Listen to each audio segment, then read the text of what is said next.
Pandian store சீரியலில் இனிய எபிசோடை பொறுத்தளவு கோவிலுக்கு போன நம்ம ராஜியும் கோமதியும் அவங்க அண்ணனை பார்க்குறாங்க. அதாவது நம்ம ராஜியோட அப்பாவையும் சித்தப்பாவையும் பார்க்குறாங்க.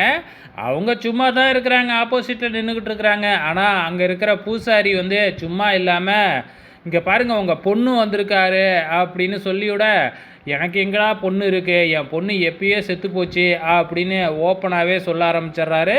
இதை கேட்ட உடனே கோமதிக்கு பயங்கரமாக கோபம் வந்து பார்த்திங்கன்னா எதிர்த்து பேச ஆரம்பிக்கிறாங்க.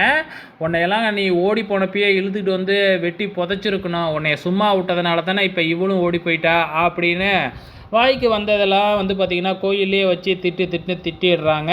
ஸோ இங்கே இப்படி பிரச்சனை நடந்திருக்கிறத வந்து எப்படியோ பாண்டியனுக்கிட்ட ஃபோன் பண்ணி யாரோ சொல்லிடுறாங்களாட்டுக்கு உடனே பாண்டியனும் அங்கே கிளம்பி வந்துடுறாரு. அதுக்குள்ளே இந்த பிரச்சனையெல்லாம் முடிஞ்சு அவங்க 2 பேரும் கிளம்பிடுறாங்க நம்ம பாண்டியன் வர்றதுக்குள்ளே.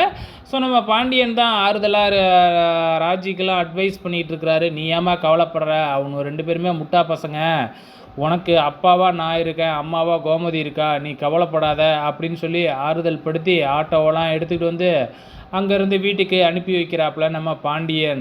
ஸோ இங்கே கிச்சனில் வழக்கம் போல் தங்கமயில் வந்து சமையலை செஞ்சுக்கிட்டு இருக்கிறாங்க. அங்கே வர்ற கோமதி வந்து பார்த்திங்கன்னா நான் உனக்கு ஹெல்ப் பண்ணட்டுமா அப்படின்னு சொல்லி கேட்குறாங்க. இல்லை எல்லா வேலையும் நானே பார்த்துக்கிறேன், நீங்கள் போயிட்டு வெளியில் காத்தாட உட்காருங்க அப்படின்னு சொல்லிடுறாங்க. அந்த இடத்துக்கு நம்ம சரவணன் வந்து தங்கமயில்கிட்ட ரொமான்ஸ் பண்ணுறாப்புல. நம்ம மீனா அங்கே வந்துடுறாங்க.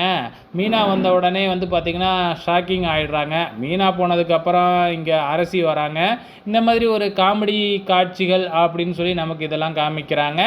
ஃபைனலாக நம்ம ராஜி வந்து பார்த்திங்கன்னா மீனா கிட்ட கோயிலில் நடந்ததெல்லாம் சொல்லி ஃபீல் பண்ணிக்கிட்டு இருக்கும் பொழுது, நம்ம மாமா ரொம்பவுமே நல்லவர் தான், நம்ம மேலே பாசமாக தான் இருக்கிறாரு அப்படின்னு சொல்லி மாமாவை, அதாவது பாண்டியனை உயர்வாக பேசிக்கிட்டு இருக்கிறாங்க. இதை நம்ம கோமதி கேட்டுக்கிட்டு இருக்கிறாங்க. ஸோ இன்னி எபிசோடை பொறுத்தளவு இது தாங்க நடந்திருக்கு. வெயிட் பண்ணி பார்க்கலாம் அடுத்த வாரம் என்ன நடக்க போகுதுன்னு.